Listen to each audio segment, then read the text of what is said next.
Togo Info. Le Togo à votre portée. No egbe dona mi okata ni baje zo fo na me ni le ya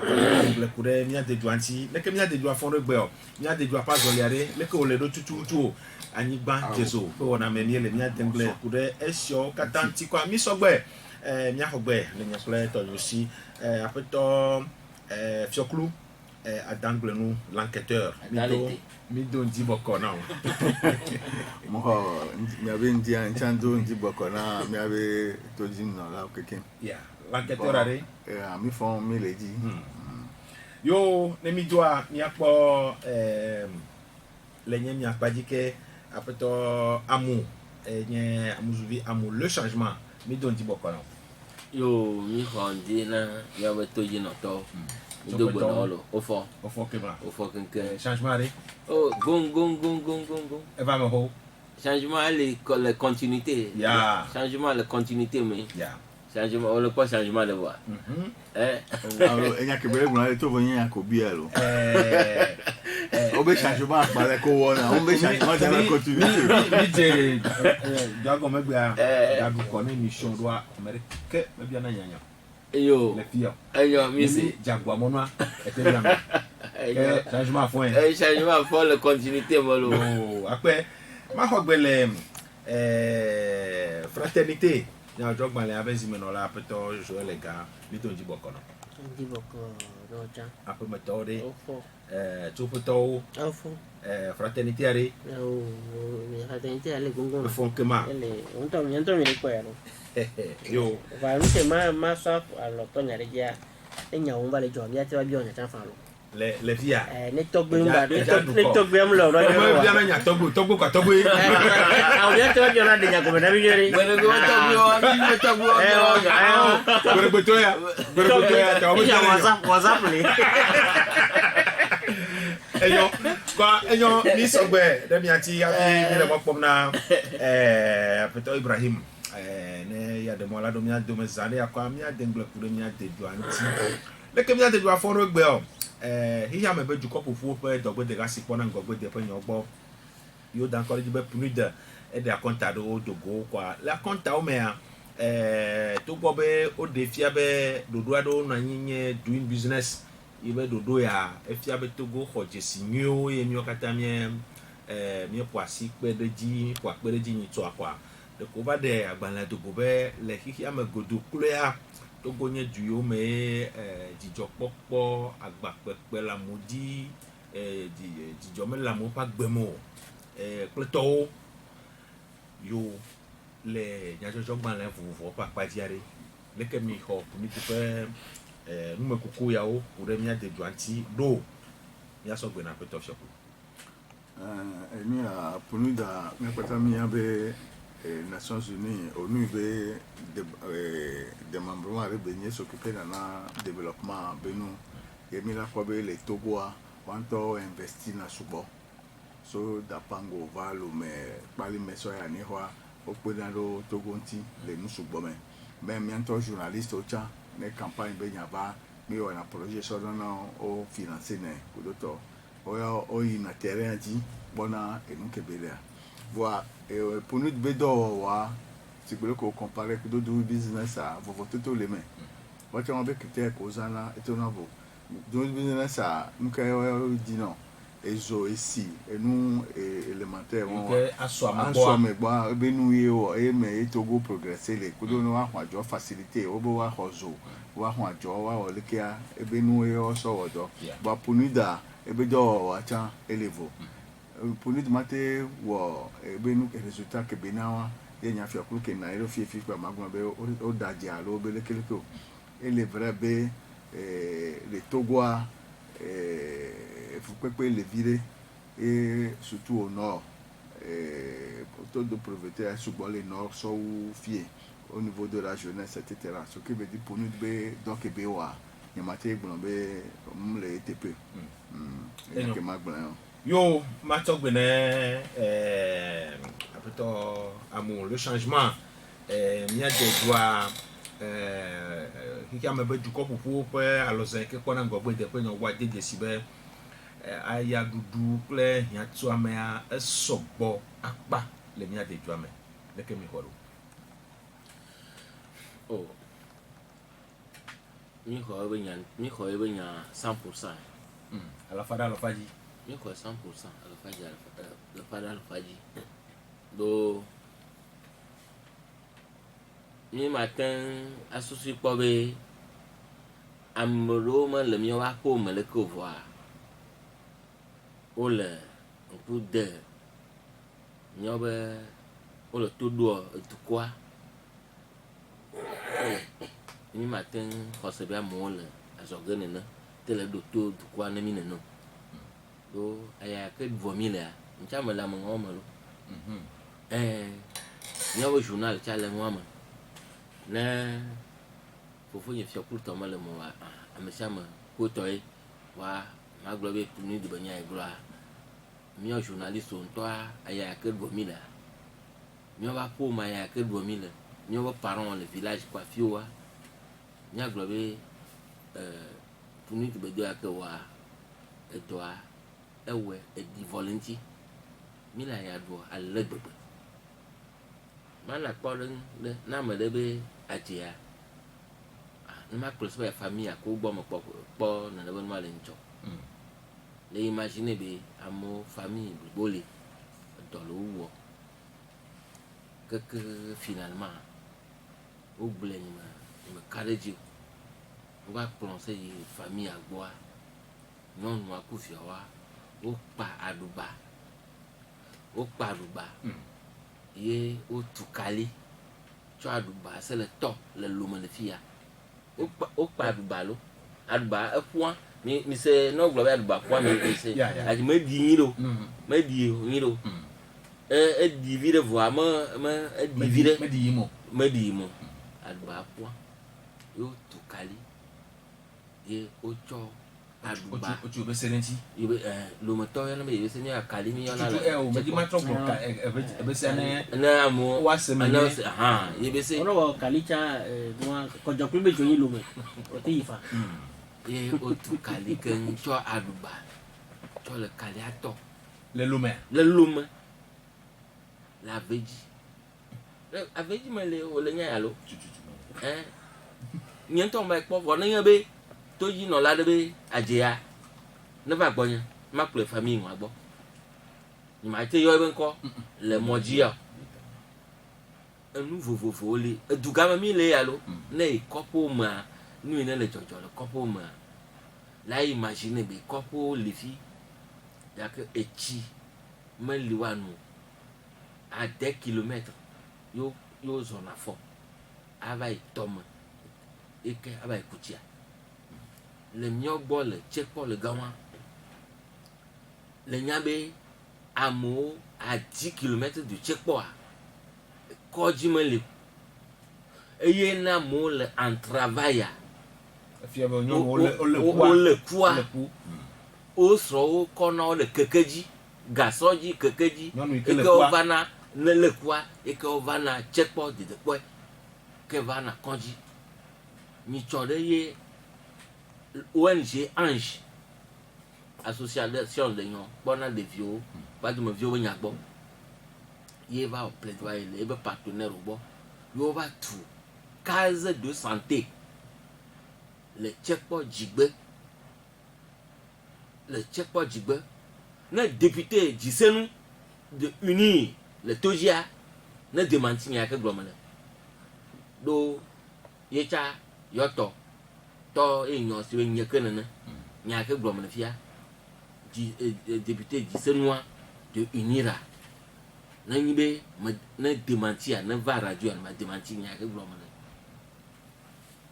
ɖo enu yiwo ne mi recenser nu wa gameme le mia si mia te gblɔ du ya ba ya ke ɖoa lo ne nyi be mi ma te lister nuwo tsɔ dans son ensemble ne nye be institution ɖe dɔwɔƒe ɖe te do dzesi be togoviwo le ya ɖoa dɔwɔƒe ma ɣe ko mi atso ne lo apenɔ aƒetɔ amu le changement matsɔ gbe ne fraternité aƒetɔ Joël lega dabia yake ekpɔ be ne o ma nɔ kpɔ ko le à pupiller pour bien se veiller au moment donc ndele wo le jikle le jimu nyamnya to rapport ko de toi et je le vais à moi ouais de la bas mais comme nyabo bi le doit to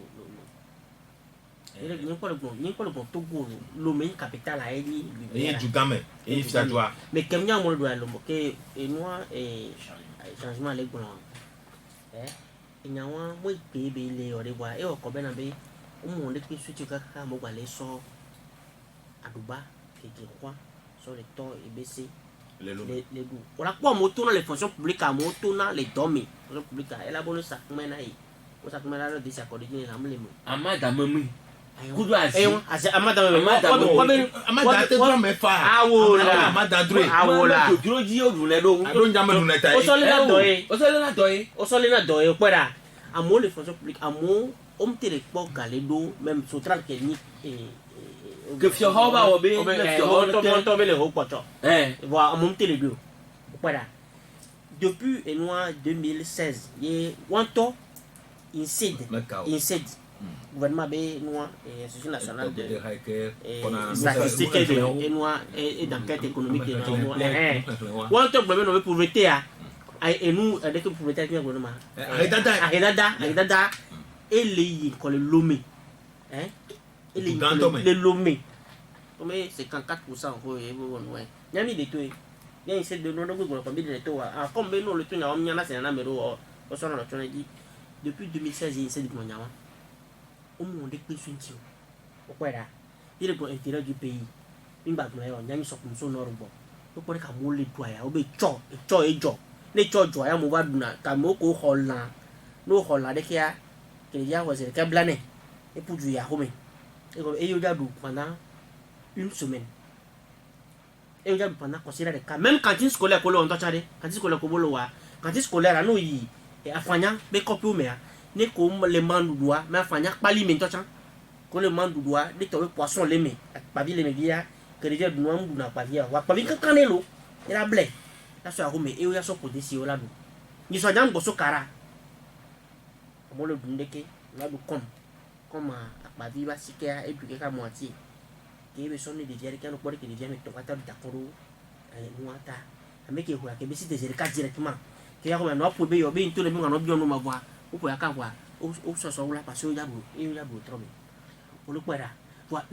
kara wa yo ba mo dana koné uni le so kara wa yo ba mo dana koné uni le so donc ameko sokore to ko bo le opposition mais o le imagine ko aya ko yon le funa ipo no ni so ko be during oui business avec bon no be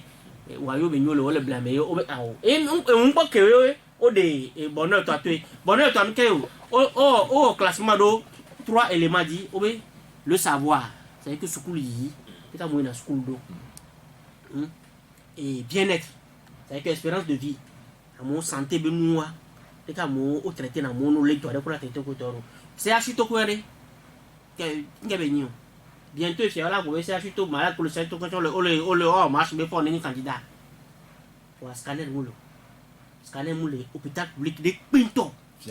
mi le bon scanner to chan même et pas bloc ko que jo opérer na moule bloc que jo bo opérer na moule on pas bloc no ba ni parce que il va jakara tellement que be nyam la wa bloc même ils ont été me le ko fait ko l'opération et ko be et moi et si zo ma gafier ba ipor ko à peine 2 semaines pour photo tout bientôt mieux dans le mille nous ici à chauffeur bien d'ailleurs on le toilette nous on a trop on a tout coup d'eau les toilettes pourquoi là et nous t'envoie le PIB on a des les revenus d'abord national comme par habitant il y avait sous région mairie nous classés SMIC comme on a SMIC nous collaborons nous ko et collaborons minimum tout côté on est je crois dans les 3 derniers tout avant dernier les sous-régions melo il y avait sous-régions mais quoi uniquement mais be question on le merci tout le ni so be manganèse au bakpo et fer o le emu le de no gasagami quoi donc nyami pour les fraternités oui menade le Togo a été placé à sa juste place et je le logé mis à notre juste place là 204 sur 228 et blave et sur et du blave et à la fin de blave vonia il est ni à la fin de plein de goin et y a problème de l'effuna ah voilà problème de l'effuna est-ce que otakunia donc anemi le bon ya obena be e converter le mo e mole ke mi wate gbon po anya so le meja gbon ya na telefonu kengo yo nyamanyane nyare le ameresio kwa mi hosebe yo kata nume kuku yo wa oganye amenyonyo na ejupulolawo do mi hosebe ejupulolawa mi itayo bia na ejupulolawo du me bi no dakone yo enye be yo atura siso be benononti benona fojo na wo kwa yo kata la gba webe asitotro mi hose basitotro elagava na mandat social en quelque chose mandat social 150 francs le namo pour 3 jours allo et nga projet wa de ma transfert monétaire ko lo wa non 155 francs pour une famille pendant 3 jours est-ce que non les millions nous tomber avec bon il va hogala banque mondiale pour nous da pas to parler vous savez combien donc on va on va y aller boire kaya na mo 150 familles 150 francs pour 3 jours on va les classer dans ba no tonne okpera yo egbe amia mi aponu kure amegbeto pe jenanti le Togo do no be edume video le yo me le ndu ye ahedade le oji ye agbe abenya defuna wo kleto wa eyo kata demu amegbeto pe jena pe nyoma kwa le tike me mi le ya pen keke wa enyen keke ko dare le ya me be wa to ademble kura amegbeto pe jena onti egbe a mi ate kumi ade juame le ka amegbeto pe jena wo le do ngogwe de ka wevo megbe yi over nuka yo hia be wa ga trasi so nti o la amegbeto pe jena pe nyon ti o mi ademble kurenti macho gbena peto amo nya yo bio lendia enyawo kpomi do no bio nya de la te po de nti do na mea ye jila jem na mea yin na to dia vo e ya ko bio le gbe ya e pe apa nyawo kpomi do Togo est lenti sous bon yao et doit photo ntolo e akabe amere hala glono be edwa mo le nyi do o nto nya me akona glono be dwa le nyi de o nto cha nya be dwa me le nyi do nyi nti wa glono be dwa le nyi de do a yin be test akayo wo be no ase polomi le dwa ma sewa ese yakowa ese awon se adodo eyo nyo ayem gouvernement to ba jiru anya ayem to la ayem ba mentonto ino enabe ese yakowa na etwa se wo se le plomide na cho se nwa la si yele yovo di be dure pepe ma na yi du yako na konkuma na bi agbo Togo be nyawa be o le daje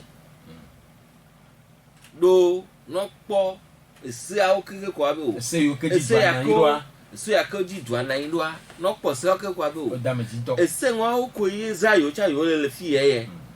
ese ya o ko zayo le vodi ye ese ya ko zayo le Ghana le so ye ese ya ko zayo le America le so ye ko na yo be le cho se nwa la si eye le bi aba iglo Togo be nyabana be nyo be jenawa o me le respecter mi aba jena o na gbele tuta ma te ka le jogboro apeto amo mi na troso gbe no zare ya eya me mi aba sisi ogbo le mitireka le verome a nyaselawo anyigba jesu nya izane nya troba nyaselawo apeto kula pe no anyigba jesu ko na me mi le taxi fm pe ya vala di mi so gbere mi anti nye kle nye ha do la o mi ko na pe apa Velia me miele ya apeto fi okura danglo nu enye l'enquêteur nya jogba na pe di Polaga apeto Joël gagne fraternité nya jogba na pe di Polaga ple apeto amuzubi amonye le changement wa egbe a eno gbo le changement yo ko male globe o be myabe se la lo myabe test ya ko se le plodwa o ni sta de du voir le ye non to se awa dans la pratique le que mi aglero le sabe di wo me a tu ade do na me a oh nyɔ be dzena wa wo da afɔ dzena wo dzi ne dumeviwo ale gbegbe be gasiagama lo kli ɖuɖu dzi ko ame sia ame le wome gbatsɔna tesa sewɔna dɔ wotrɔna ta ɖe gu nene be tesa ye nu yake ne dzro wa ye ko wowɔna ne be miatsɔ nua wa ɖeka droit de l'homme c'est-à-dire que ne kpɔ manifestation be akpadzi mi tsɔ manifestation le dua me akpadzia gbɔlɔlɔ be nyawa lɔ be nyawa edua sea ŋutɔ ɖe mɔ ne dumeviwo be ne ŋɖe me dzɔdzi na woa nate ŋu de gblɔ adogo adegble ado aƒa tesa le nene voa kpɔ lua bukpesi yake wowɔ ŋtsɔ ɖa be ɖe dumeviwo ne ŋɖe le wowɔ yewo gblẽ kekeke glo ɖe woate to adze mɔ dzi game miatoa wo gblẽ hã be miagbɔ dzi ɖi miava to ga ya me woe gblɔ ne be ga ke mi gbɔ dzi ɖe ne miava to ga me dukpɔtɔ ya ko ne wɔ ne be tesawo ɖe ne wɔnɛ le wo gbɔ wa c'est-à-dire que wo le miaƒoa vɔa be mi gba faviwo texte ya ke wowɔ leke wole appliqué ne be tesawoa ele si be leke woanɔ ƒo vɔ bo ne gba favi ne wotsɔ eɖusi wa lɔ tsɔ nu se le na nu vɔa wotrɔ tsɔ miɔlɔ le xɔe se ɖeka le asi o manifestation me nya gblɔ mi la kpɔ leke wɔ tesawo le ŋdzɔ ɖe dumeviwo keke le afi ɖeke me li la te tso abi abɔ ɖe le gaƒoƒo ya ke le dzroa ye le wɔ envoyé lettre ne nu maire par exemple be dza wɔ manifestation la to nɔ be enyo iseme dernière minute ko la te to nɔ be o me do gbe la wɔ ne be manifestation le nkeke ya ma nyemenya ne be le kpɔ leke ye sɔdzawo le nɔ wo le traqué miɔnɔvi mɔtɔwo me le biɔ be ɖe nu ke le dzɔdzɔ no communication le keme le nua autour de ça mi me se communication ga ɖe ko voa nkeke ya ma surtout kɔsiɖa detɔ me kɔsiɖa me ya ne ɖo rond-point ɖe kpekpea sɔdzawo wo le rond-point wo le lé mɔtɔwo matin ya ŋutɔ tsa ye me gbagbɔna dɔme le wa me gbɔna radio afi le wa yo wo le rond-point limousine le funua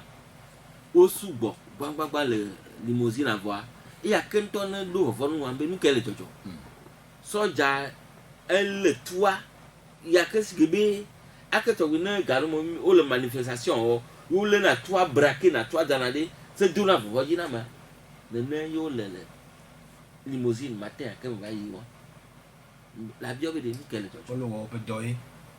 wole wɔ dɔ ye wo anɔ do vɔvɔ dzi na wo anɔ do vɔvɔ wole woƒe dɔ me wo anɔ do vɔvɔ dzi na amegbetɔ be dzena be wo anɔ do vɔvɔ dzi na agbetɔ be dzena be nya ke nyɔ wa ne le to le aƒe me va le dɔ me yɔ yo tsɔ tu gla ɖe leke ɖe violence psychologique o terreur ŋua ɖe kwa nya ma gblɔ kokui ɖe ɖo gbea be nya gblɔ nyawo kui ɖea nyawo be test nyɔ vɔa droit de l'homme akpadzia neke me nyɔ sia yo matsɔ gbe na aƒetɔ fia gbɔdzidi aƒetɔ fia kulu matsɔ gbe na ko ɖe amegbetɔ ƒe dzena ƒe nyɔtsi le míade dua me nu ke ya ma gblɔ kpɔ nyi be Togoa edu be nyi ŋɖe kpekpea ese dzi wo wɔnɛ ɖo ye droit de l'homme be ese gbogbo be tesco le Togo ou que Union africaine Nations Unies o doa Togo ratifié kpata Togo adasi agbalẽ adasi agbalẽ me kpata voa ne tukara ɖewo dzɔ manifestation be nu ke nɔvinye gbɔn kudo tɔ wa ke ŋgbɔ loa bokpesi ara va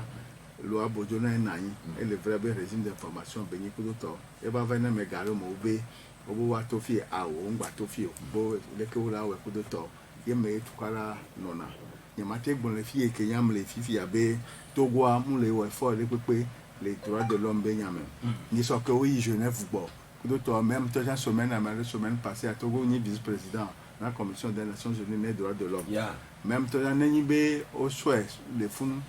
eti abo le wɔ amegbetɔ be dzena dzi yetawo ne be le wɔ ame ça dit be ne évolution mu le wɔ egbe leke droit de l'homme be nya lea ewu e kado me wu ya 15 ans e kado me wu ya 15 ans amoko o do ministère des droits de l'homme na ne be nu gouvernement le wonu ke la te wa yamate glombo le ouais 100% voix et caromé et par moment manifestation politique wa et nana sojo wa intervention ro ke mi akwata mi gbon abe mu sogbe wa bon amu blanzare abe sojo le Carrefour to wa be to le wa ro ne ile be rédaction le wa be do amere ba bia be nka obele o nka ti bele o ne no ke wo yo say na yo wona ono na Carrefour wona wa be fu ikudo to wa mi Senegal ko soja la butu club motor wa le do o me mi le gbe ele mebe c'est la noté eyan so gbe na lo Léo 2000 eyan so gbe na Léo 2000 be ni soja le o polo so o butu polo o be yo le noté pa yo le noté mo kwa mo amele noté wa soja butu polo mo alo to nkone fifi ayi le to nkone Zem Yatode ne fié dans la foulée Zem Yatode lo soja na kwa be Zem Yatode pour soja que quoi ne yo soja do ma hanya bu premier aveji ma to be la soja be do me le wa be contrôler ele me pepe be zelero na yin no o noter amea le si dia plaque que le ebe numéro ebe monter ebe numéro et après à Miladi voir apu do précédent sur que non vient agba me laisser te peu mi enu ko fi o nya yin to ni do golo de pe nu ko yin do golo de pe nu ko ya no que ma gba ko yibe violation des droits de l'homme le Togo ya no que nya en ko yibe fifi toi e karume wu ya 10 ans lo 15 ans lo yo après ma to gone fraternité e gba le boson ko vele ngano on avait texte de Togo ni vice-président avec Kema. Vice-président nous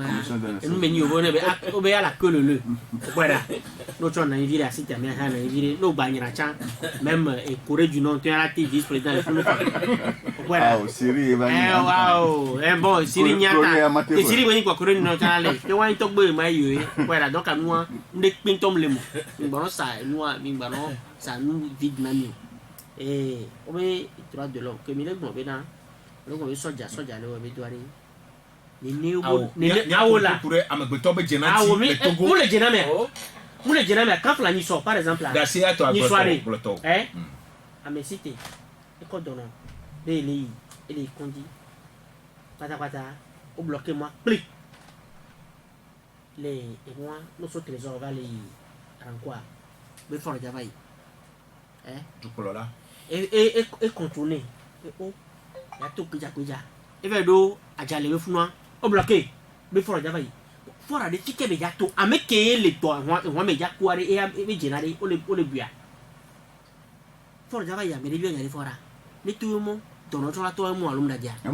ye o gbe no be priorité selon et nous et code de la route priorité ni ko ambulance alo les mêmes chefs d'état to banton championnat siak bana o la nemo o la chef d'état to te ambulance la bay to gwa mito ta do gunu nuwe ame la te kuti me fa passo be for java yi jena o le respecter moi ni so be insurrection ba mo insurrection anto mi be cirque yo kanta tare o la mo ba tare so daro télé on ko do ko jona me o de be commission télé be boy o insurrection o le respecter mo be droit le droit à la présomption d'innocence. Les doupations mais on les amewa o de no fion télé alors donc nous que ni barak me ko na pi nous que ni bada avec mi la copie de que c'est gloro ma bientôt et c'est DHB c'est encore qui be gloro et droit de l'obé c'est qui be gloro o bolem o le kwebe ni la onwa ni Victor Vino la home po walem le bata kalim so daru télé me be so kwacha daru kuma na be ni onwa au même moment bientôt me dit ça ne ma kwacha na mo be jo asen kwacha yeye ele dazu mana o le disale katio meleme be obe nke association to Aquesta be mo quartier ma priorité e so pa chabo le ma pa chabo so o boka bo obo no aso so na service me ba pa chawan kan chi la mo ro Pacha que yo la Ah, no. On me la Ahora, a mí como veo sur la ciudad que con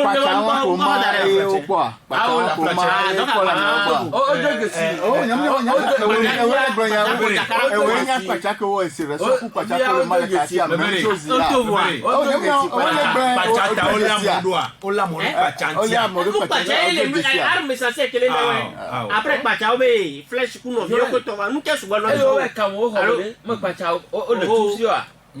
tuo de fio a o de tufio ma mero de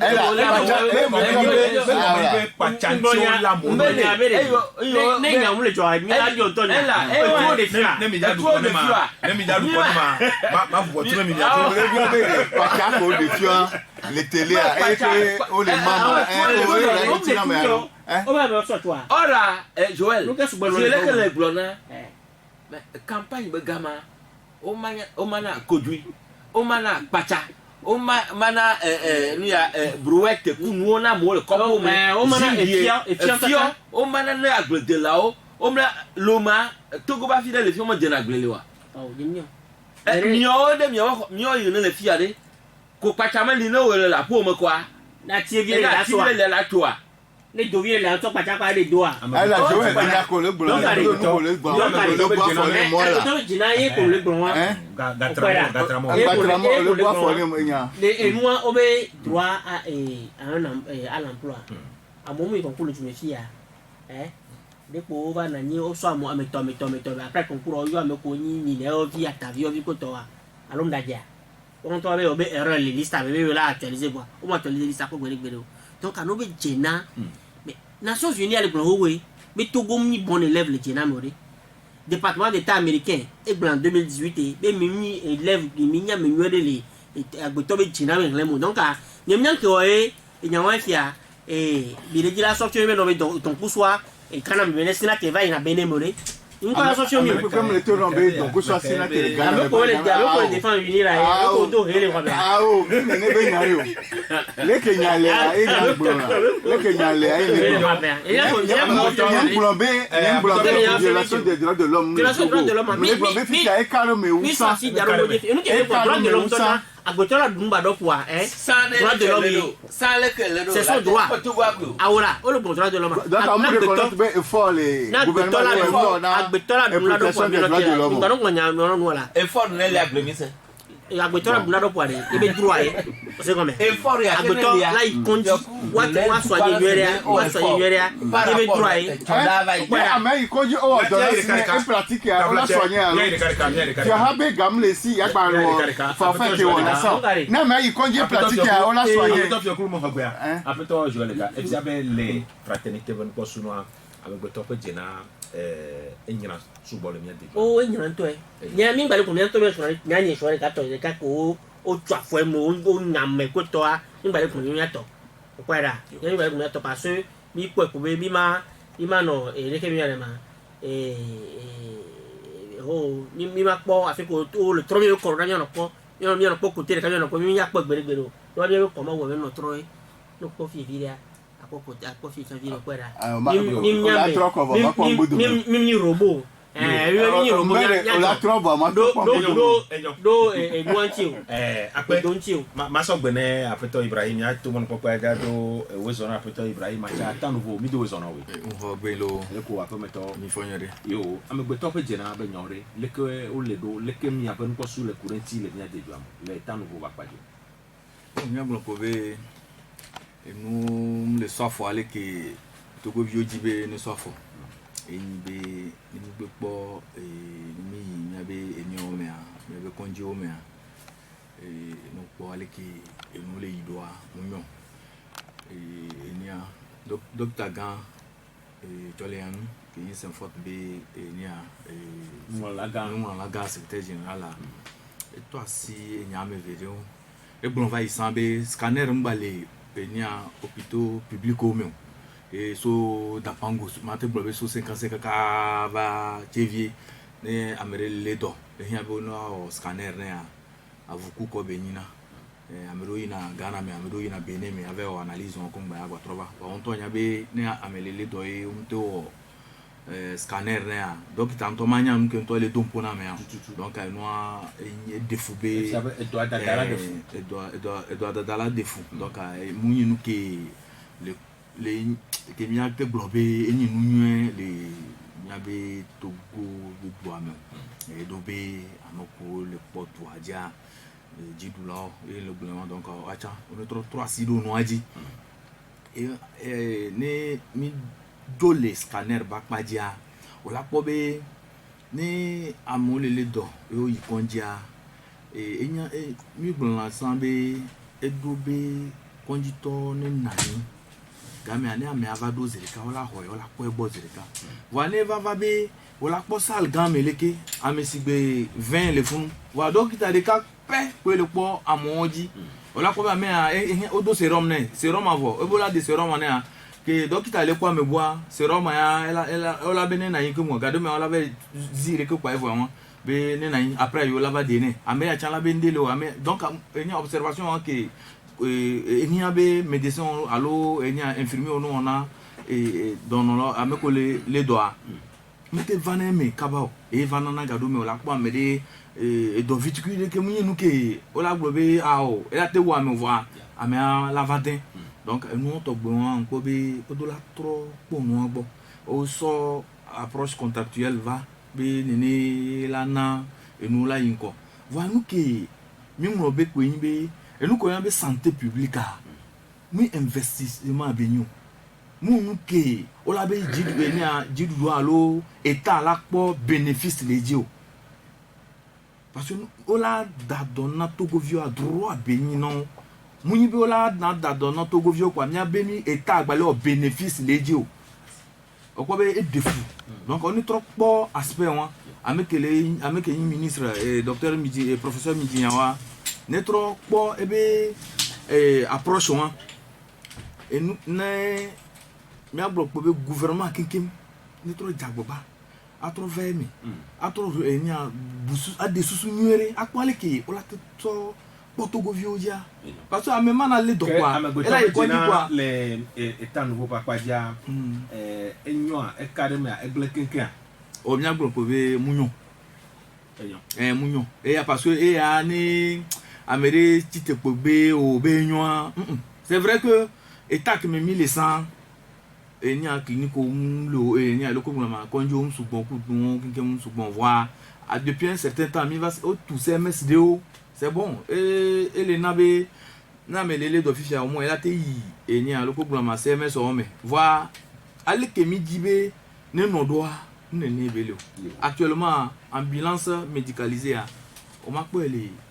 district sanitaire o mo wa no yi duta amole kaka le drone oji ya amole drone be aspect ja amole fifi ti be na me lele do le tapangwa ne ehia ehunde et les spéciales alors il y a article les spéciales là on l'a convoyé par drone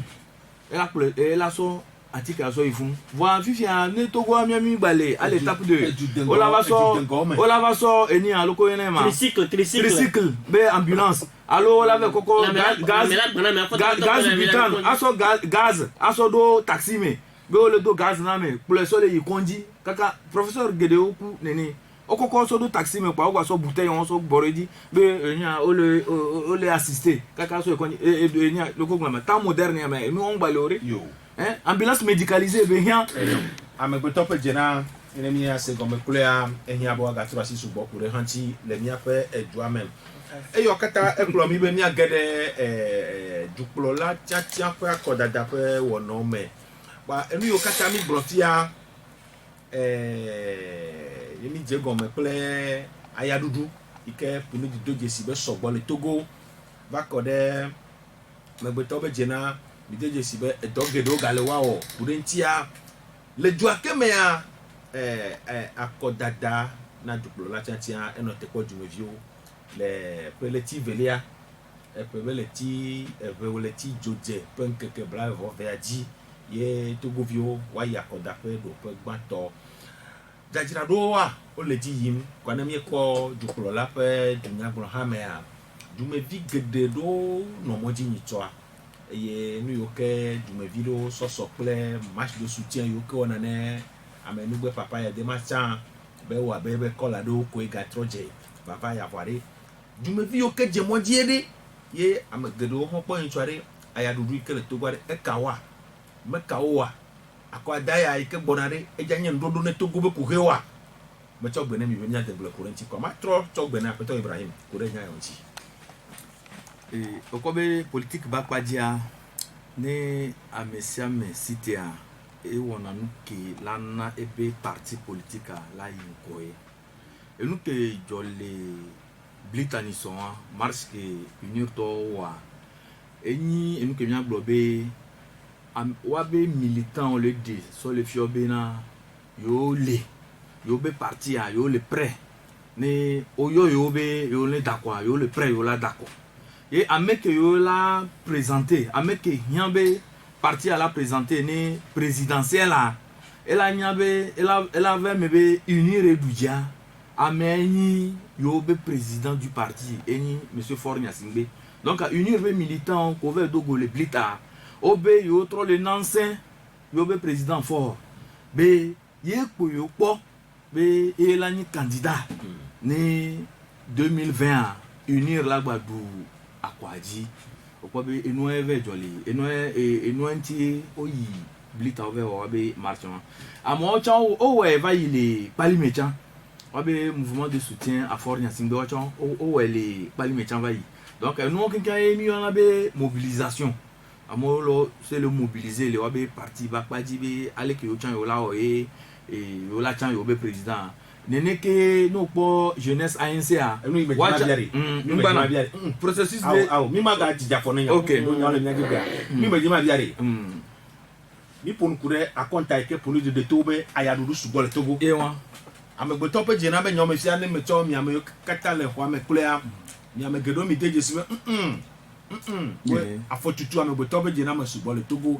dumevi o ke no mo adudu aji nyi to ade wo hon la ya dum le dwa me a alo ame gbeto pe jena yare otu o le twa fo ho me jena me a po kwa mi e no tin do benare parti politique be enya be trozo won politique be nya be va trozo e tia be ya dudu nya me kawo e kan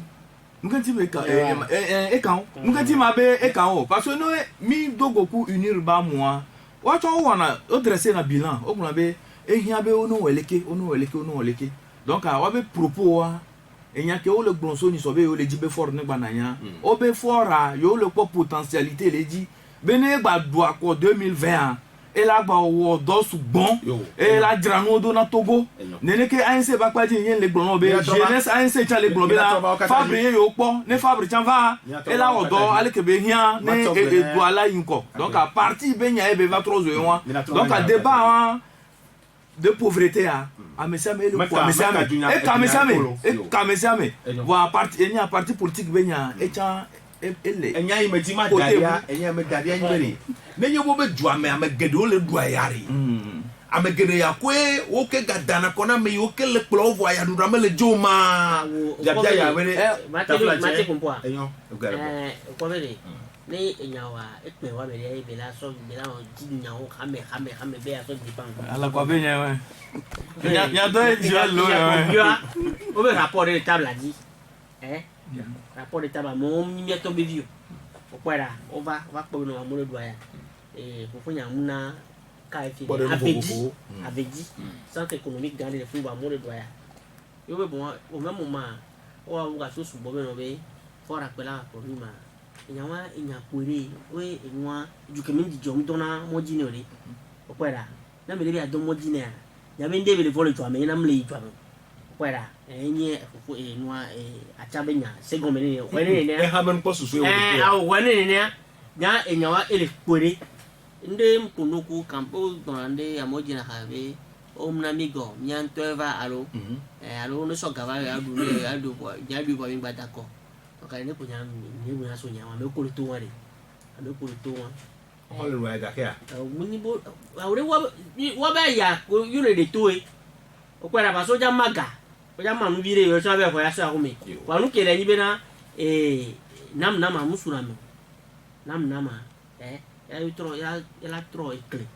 kwara no wa nu ko la wa ni be le kere be nyenye ke la ko dada be nyonti le Togo nenye be gbesi abo wa be jumevi agba pepe lo di actuellement c'est des le jomelo ce que c'est des le jomelo ke mo bio c'est 14 kudo conférence et une justice pe ko tobe fichier on est trop grand fichier qu'on sort d'accord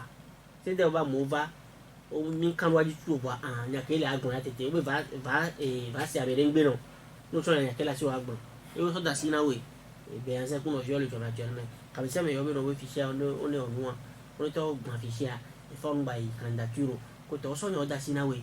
ne akwanya ko ya nyo nya wala be fichier on fichier nya go fichier on les frères et fichier un fichier imaginaire les frères donc il y a les plans dit yo apeto fi okulu dia ya ke me choba gbo we jumevio ono moji gede yo be yo de o me gbe no na juklo la aya dudu be nya yo ke gbo le du ame ple mi o ke ka mi gbo fia kle be amego to be je na dame ji ju le nya de du amo nya ya le ka o chan afia ya ya ko dada e ke gbona de ele be via pa pe me ke ya no si le jumevio be nko on peut be parti politique be enyame militantisme hame vinyenye muni etito kudo wa meno benyayo conviction politique ke enina no antokom amoko yiblita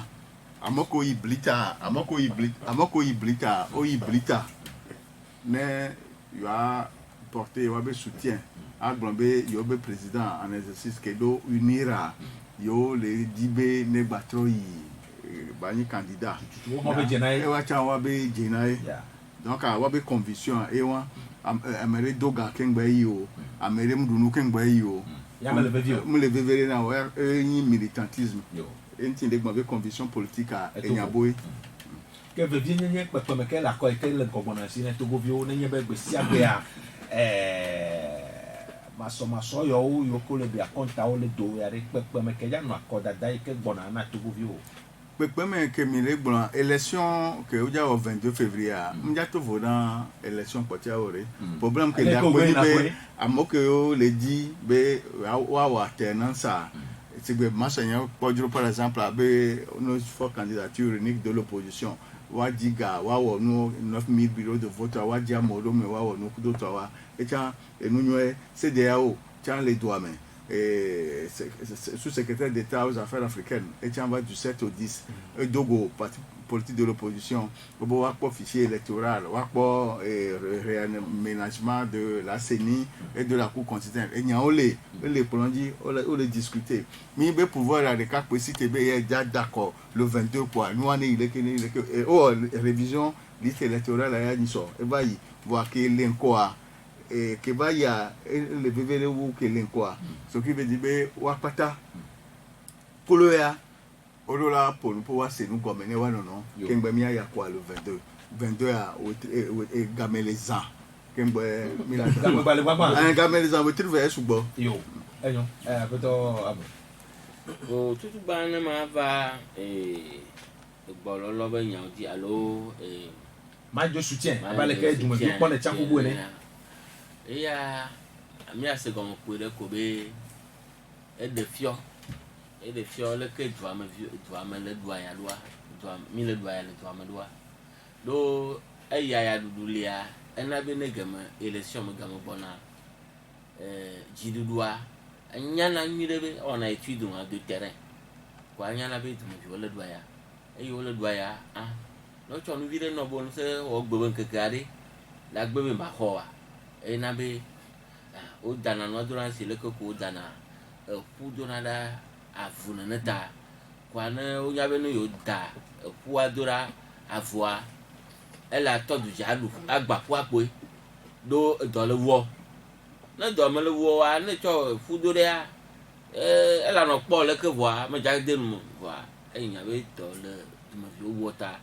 ele ga ke me atele du me vi wa nyina election me gama ko la po be blisako ni molu sako vi otofi ami otofi ale ke blivi le tofi le ke zingi no tofi le ke kwa no man wo na no marche on na o cho ga vi le ke se de go no kwa egbe ya la le gbe won keke ya ase blado de kwa na na marche ben mo no na politiquement le pouvoir ba padia la po be nene do le opposition ba padia na marche le a menina na marche de soutien vo na marche be to amene tron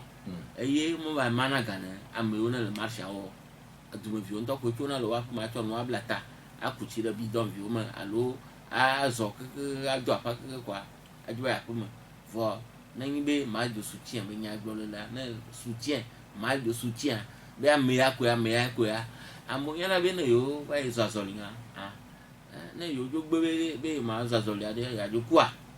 wa menye ɖewo yina koko be yava yi dakɔ ne edziɖuɖua la preuve ne gemewo dakɔa kokokoa contestation koe nana nyi dziɖuɖua koe ɖuna dzi efia be ame yiwo ke dziɖuɖua le ye ŋuti wo be nɔ recomposer cour constitutionnel o ame yakowo ne le dziɖuɖua amewo ne kpɔna kɔdada be nyawo gbɔ be ta nene be amawoa dziɖuɖua be amewo le ɖe ne tsɔ seni par exemple la ame yake ne le ta ne senia dziɖuɖua be ame togbɔ be amewo le me be yewo nyi opposition voa amewo ɖo poa ɖeke le opposition amewo ɖo poa ɖeke le seni ne be seni ame eye la kpɔ be la kpɔ be ne nye be nene be ne kpɔ miɔ tɔ ɖeka ne kpɔ ni ƒe ɖe me va yia Francis Pedro enɔ seni ma eyi be me dzɔ tso yi ɖo wa nu ka wɔ ne Francis Pedro ena tae ele obligé o tu di da ŋgbedo ɖa seni ame donc ame yakowo ne le seni ma dziɖuɖua be amewoe woe le kpɔna kɔdada be nyawo gbɔ ministère de l'administration territoriale et des collectivités locales ye ke kpɔna kɔdada be nyawo gbɔ ye nyi dziɖuɖua be akpadzi dziɖuɖua be ame cour constitutionnel ye be tatɔa alo ame yiwo ne le majoritaire dziɖuɖua be amewoe keŋ nene be ameawo ɖe ne wo da akɔ ɖe yake mi be wo ŋgba gblɔ be ame yake nena ke meɖewo wɔ élection ke wotsɔ wo lo ɖewo nɔme o le nya ye ɖewo nɔme o ne ame ɖe ɖua yake tsɔ dɔse da asi nɔ nɔme o bo tsa nɔgia naɖu na kpɔ dugbe nyawo gbɔa amea enu yiwo ne tona le gama be leke ameawo yɔ be nu leke nua la nɔ yi míawo mi kpɔ teƒe pɛpɛ voa dɔ yi wɔ ye amewo ne le institution be ta ne nyi be woɖo indépendance la wɔ nene be dɔa ame ka ɖe dzi be résultat woana contesté o wokpɔna nu yibɔ voa agblɔ be nu dzi egbe wale be yawo egbe le fi kemi le egbea ame yiwo ke tsɔ ŋkɔ da ɖi be woa yɔ ayi akɔdaƒea wosu ewo 20 weve wetɔn kple wene wofa ye le nɔnɔme yawo katã amea ɖe leke mi le kpɔ nene be akɔda ke le ŋkɔ gbɔna vevietɔ ame yiwo ke ɖe fia be yewo dze ŋkɔ dziɖuɖua yewo yɔ be parti d'opposition wo ame sia le be mɔ aƒetɔ Ibrahim egblẽ fia be taflatse wo katã wole wo tɔ dzi ye episcopo tsitsia hã edze agba be yaƒoƒo do kpoe akpa ɖetɔ be yewo mele gbɔ kpɔm tsakɔ o yewo tsa yewo le yewo be mɔ ɖo ŋusẽ le yewo ŋutɔ ɖeka si yewo su kple tɔ ɖe nɔnɔme yawo katã mea ɖe wo yi akɔdaƒea ɖe woate akpɛ dziɖuɖua be ame ke woatsɔ de tome ɖe woate aɖu dzia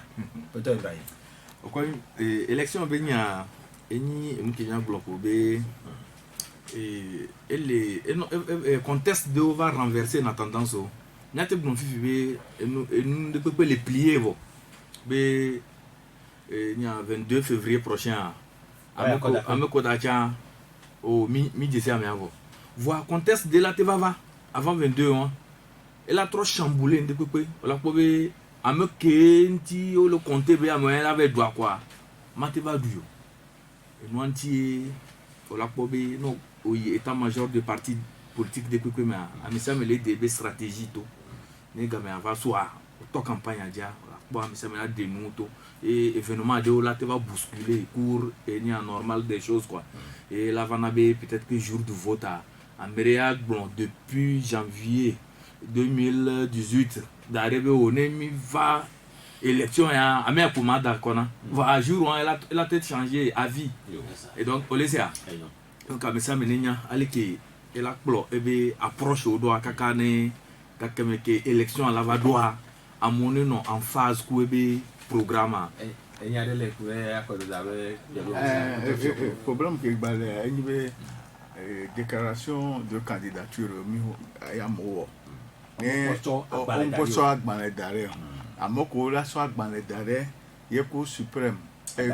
concessionnaire là d'Assiro dia Kingbo Emila Nyabe Ameya le yako Amelo ko le wo déclaration gamela so plus akobenya e gabenya e mais Sophie ya simeo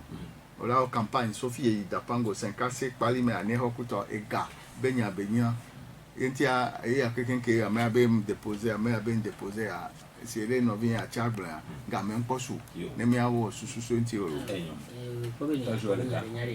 Assiro a misa meleo misa mo do ba si be wa pena e paso se be 500 millions jana candidat ouais o 500 millions goma ya le jana candidat manka ne amele nyana no o be zan ai fiona menunya ka so se ya se joueur chabe a le kwero a o se na be kwa joueur to ahora nyambo agwe ko nyama directeur campagne no pavo so 500 millions Luka te jiwe nyama yo ah boy nana nyane pia na ke bi kamio boka nyawa yiwa le lo ko po me nuke le se a chale ko le fia be amera do be ja japona me ya wa era be japona me boa ele c'est parti de le wo nuwa be nyemnya no gibe ta fo ebele be déjà les ejo le do ehon bio les gens ehon bio nya lo ke ma ko ma le la bio hono ani se be nya jila gbon ani se nji be nya jila gbon ni so a nya to gbe ho ho e depuis do ji le do be awre amwa to gbe amwa kafla la ni to gbe ni e do ji le gbon nu ke ambele mate gbon le fia ou font la rome Loi, ne mira tuturo jua, ne mira tujua, e jupo milano. Voilà, e jua jupo milano la tui. Ne e woke o sikatura he vole blobe ne yo ya obudia. Lola quand on demande l'intervention, il n'y a que bio non. Ça n'intéresse personne. Ben particulier le pouvoir là-bas mais ne là ouais chan be uni to de bitoma no be no me wa. C'est pour qu'on voit ça. Leke na me responde ne akome le kopo me wala de roga la me won to bala de roga wa de be daro wa de to to me se nyama fare me ye vuvu choklo junya me mile a a munye vuvu choklo de ba me se a ben ko susu nu e ko be heli la ko jina me subo a be se be jago no jaji egbe o ni soyo jojo e togbu amere jago a be se jago no le togo le fi ye me nya ye nu no mi ye nu po mi am se be jago no jaji donc a enu kemila wonye kuku de am se ba de kulu no via akpo bi na de ye mu wonye ro ama o mana ni labe na me ro po be jago enu na mi wona bi yo na parti won be na be c'est parti des revanchards ça y est ko bioto be parti ANC gbo e globioto we parti ma we de ameka parti kama allo ANC là PNC d'antan qui est devenu ANC que monsieur Dupla blanc océan e ko be mujeo amegan wa de bi jamno amegan ho keto da hea de bi jamno de gbo nya ke de viola be donc ayum disi ro ya ameya ele fio mo de bi tanamo e mu ke we mo le ta mo re pinto mu le ta mo re pinto de ko la gomeno we ne va be magu ne ko do unité de ko Joël e gomene ni ami o critiquer na unité tous les jours Joël na ko unité lu kana se allo je pour na yo konye Joël yo ni me notori ni no vio ke we e bien no vio ke o le tene be mi apolo po gbe asubo no me no va chile mi o 20 ton nya ke Eric depuis gloin je le 20 ton le nya be kafla pouvoir en place à ton nya kara si c'est la campagne ou le Grand Nord Grand Nord ya kenele aki mais e glona beole obene Yova na opposition va ola nyami okenke le sud ola nyami be kableto yo assimilé na tole blita que ça va créer dapango 5 ACA o assimilé na be kableto we begaji to nyamngao eye langage wa berego be langage wa ye koye pouvoir à l'ena la si nyonto mi le ma polo nenyi be mi voter ne mi wa sud de to bo wa nyami wa nyakable to e dapango to sokode to amede pepe ya ko poko anyi nord to kwa o assimile le be nyina kable to bo wa nyami langage wa mesdames et messieurs 1000 tonnes be langage ngo to na si ye na be no me le to trowa mentalité o me le to trowa be grand parti si be ANC UFC ba 3 zu ANC be ye puisque amia ko ne composé UFC ba chan o ko ba 3 yi ANC me et langage ya ko tenir la gberegbe wa ye pouvoir a tora tia ne be langage a Eric depuis ba gronto wa à savoir be ne nyi yo dutia be unir to de kento mano yo be gouvernement mo amaga ho na ko me wa kafla o nto nya ne hotolo mi o wachi o mi gura na voa o gwo mi sro expression de lobe amaga ho fli be lu popoye amaga depuis le kafla do bubu akemi dena amaga ho fli bubu akemi dena Eric Dupintia do Eric Dupintia o malo Eric Dupia no da file Eric Dupia no da file ko nya bubu akemi cho o manyanya le fo no kuma koko o manyanya le fo no kuma koko o manyanya ja le fo no pakpala hohola po me do mio wachi ogba am le vi me pona kuma na me gaho ye nya do le agro na le mio wachi me be o me gro na vol kafla etni do me nya be etni nga togwe ba yin am ga Eric Dupio embe kafla le etni do ma o amajuju manyo amajuju na gbegbele no nya olo afido wa olo na amajuo ase no gbegbele mio gbo ju amase na jugbele na ju gbegbele ma le a lancer langage wa à quelques mois des élections kunu gbogbo ya ona le jojo o mo po girado hado wa nanyi bo le tenir langage wa vo c'est dia o to gbona amu gbona le to am bi ajira ndo yo ton langage wa alors que institution internationale o be jojuro et parti politique do le Togo o be jojuro et les nyobe mi anotu ne mi agratu ya do le tenir langage wa ne présenter excuse na toi be imo yirolo o be mi la jole nyaji ta plate masumiti le ka inyakmi da blanc ko yimbe nglobe contest on fofonyo o de yangomi e yimbe ne mile élection a mesia medina be ela non de me quoi o laisse à partir bakpadia mi dola de non de sofioke ela do jijoina edumevio no yi élection cha la be chami donc propos de Oléa on tenir non et fofonye amour blanc acte de Oléa on poser ne chon mi mate si tepo mi ave na po amere ole edude mo kwa mi abe amo ola gbatro lo mi o mi ma si ta na zo amere o kwa mi abe amo ola lo mi o donc mi abe acteur politique o ne nya oba zoli o ne nya ale ko la o ne ola attirer population be sympathie parce que votare mi egbe me na o ve dene o agbeto o ve dans la vote ba no o tasi ame abidido wa ni le surveni ya elle avait da vote non olesia donc et nous que mi le bia nyano du nti fafa et amesame non to le yo amene ke ama be ma va wa opposition ne luzi ye yo doit si la trop transition de ye transition ama ye doit alors là pouvoir aba mo gbo et que pouvoir en tom ja lo bi avachan vraiment où est la donc quoi no gbolo voir la eu pouvoir na loi la composer coué dumevio mi ko mi nyo nya jo le nya ji ta plache ya existe le nya ti nya ne da wa ko re calcul vera poto fia ko ya sona ne ko ne nya re kemi lo oh c'est le amu be amo no UFC loko wero kaka va koro ANC a e ko le continuer e po ndibe ma so asiri ji voix lui tami o mi no na ani ba je zobra enye be Togo vio katare kapo wano yo be ezimenola dikola gan na miabo wona ya eto ha chochore de to be Togo vio wa so ju no vivre ensemble wa damera gaya ima no apare kene ale ju ya exclusion ya me fi mi le gba Togo vi de sia de donu no viame nene nyame nyebo me dopu me ikaka dapango le kabelote le kotokolode le watiome le geode me ka me janya jo nya yo nya hoho oh na ikara fia la kwa ele nya hoho la kwa ele le kara la kwa tumevio ayela to kabla gbele go nya la ko do e tumevio kata be jina jeme be ne lido do va ju ama America ma nya America do no kata tumevio ko minyo adaba popore ka ne mia cho wono a fido e do pe dele e juame a elle be do cuisine no pe bla tondum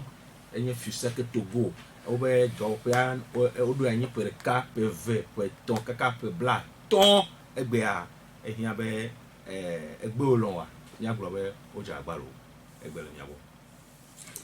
mi mate gbonbe fuse ke Togo a mu wodo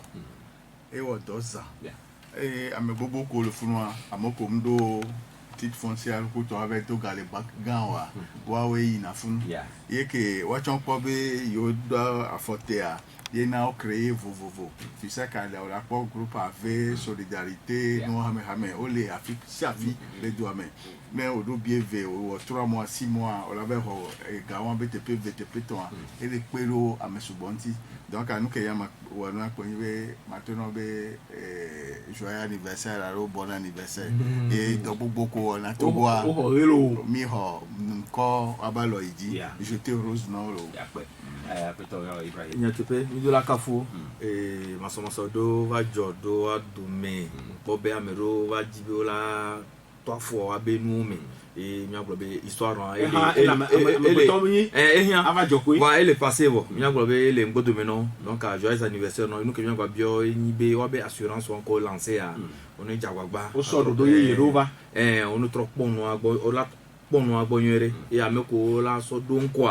amo no do probité onu odo game a population na tepo nemgba ni sigbe assurance classique que mi desi ne ndeva joleke onto joga ho ava iva ava hoga o la be o ma sono alors la accident le ke o la po le ke o la pe tu a après 2 ans 4 ans qu'on la va di virer son nom on va ta foi mais parce que fusek a image que les dia ni be o le très solidaire et o gogo du quoi avec toi mo oh na ndenyo ko nwanyo do to ya ko officer ke ni mi a to gado le do nyo la ba di ka pour bu le nyo mi a ko to officer ke ti ni mi a ko officer ke ti ni globe maso lo ba jo lo do mo pe voir et très venant toi me gbe na ko ma do gbere e ya ba ibo yo se nu go me cha no de o se nu go me no e na we o le du 50 ans de tout alors mi se be yo du 50 ans toi yo ya salupa amene ba to fiole no bia ntia mo to pachale no bia o not we o ta mi ado apene ame akone de susu wa to fiseke va do fiseka eni tutugban ya ke eni microfinance tutugban ya ke ni jesi eye ne neben gabenya no to dare gagboa amede la nyo ni ma du fo do amegugo to donaga o donaga elo fafade voye be tutua na ma blo ale ke yo ya modu na ya ke khona gale mi ame akona ni mam de fisek mi to ta mi mam de fisek na me do gale ga le ke odu na ke khona gale gbonya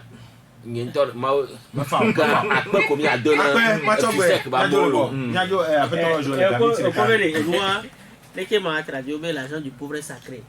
j'ai fisek ke gona nya so ba no be ga ebe kisino mi pata le si wa donc ade be so gana wa odora lido debe azion so da le wono ni e kwa o symbole wa je fisek ke o de dole bo le que no e fe ku bla amoko mate po mo le banko bo wa awajo o bana fisek ya go nya o nya titre foncier ke gba be le doga le ga do niveau la bo yo petit foncier kwa no a chaque ble fibe assurance ko doa e jo jira beto lo nya wa ji parce que assurance a bo be une solution nya me ko sa me dem lo nya nous avons que les deux Bognesa qui les motos fiare nous assurance benya et c'est nae pour avec sif du colo fiare ça la té ou assurance micro assurance on est pour la sio bio la sio au tono de ville quand on a retraite arrêt voilà on si bien de retraite bien qu'on a bien de retraite retraite de là donc avec sif du sur la retraite pour Dieu la avec que nous chobé quoi be ah et la té so ya nyano ko la simena limba le wasio et soit ame ola le petit ola melalo que bola ola i ipalo metetea ko be assurance le ke on te le wana wa fait si il y a pensé yo ba ma ko be mi ma pour fi secteur nous support nyo ya mi den ko me le peublaton mais mi globe o te no ni kaka peublaton là que o ja gba yo de ko ma da pe ni mi abi to fi okulu oui ape so akpe apeto Ibrahim ape mi ada pe ni yasela o bi ta pe na to jino lo kenkem o odo nya ke mi glo e ke nyole me on so na mi ke mu nwa ora cha ora so mi cha mi be réflexion on lo on gba bi di do mi o apeto amu le changement o akpe ko mi ado surtout mi ado akpe na fi secteur lo